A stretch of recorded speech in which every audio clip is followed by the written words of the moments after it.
தொலைக்காட்சி தொகுப்பாளராக இருந்த சிவகார்த்திகேயன் வாய்ஜாலத்திற்காக தான் அவரை 3 படத்தில் தனது நண்பராக நடிக்க வைத்தார் தனுஷ். ஆனால் அந்த படத்தில் நடித்துக் கொண்டிருந்த போதே மெரினா படத்தில் அவரை ஹீரோவாக ஒப்பந்தம் செய்தார் பாண்டிராஜ். அதனால்தான் 3 படத்தின் பாதிக்கு பிறகு சிவகார்த்திகேயன் கேரக்டர் காணாமல் போயிருந்தது. அந்த வகையில் மெரினா படத்தில் ஓரளவு நடித்திருந்த சிவகார்த்திகேயன் மனம் கொத்தி பறவைக்கு பிறகு மீண்டும் பாண்டிராஜ் இயக்கத்தில் நடித்த கேடி பில்லா கில்லாடி ரங்காவில் தனது காமெடியான நடிப்பால் ஒரு இடத்தை பிடித்தார். பின்னர் எதிர்நீச்சல், வருத்தப்படாத வாலிபர் சங்கம் படங்களில் அழுத்தமாக கால் பதித்து விட்டார்.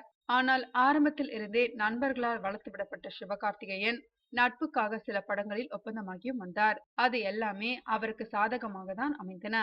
இருப்பினும் இனிமேல் அவர் நண்பர்களுக்காக எந்த படத்திலும் நடிக்கப் போவதில்லையாம்.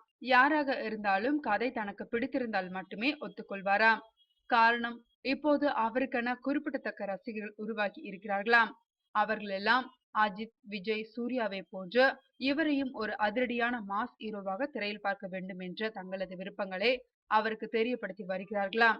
அதனால் இனிமேல் ரசிகர்களுக்காக தான் தன்னை அர்ப்பணிக்க திட்டமிட்டுள்ள சிவகார்த்திகேயன் அவர்கள் எதிர்பார்க்கும் அம்சங்கள் உள்ள கதைகளுக்கு மட்டுமே முதலிடம் கொடுப்பாராம்.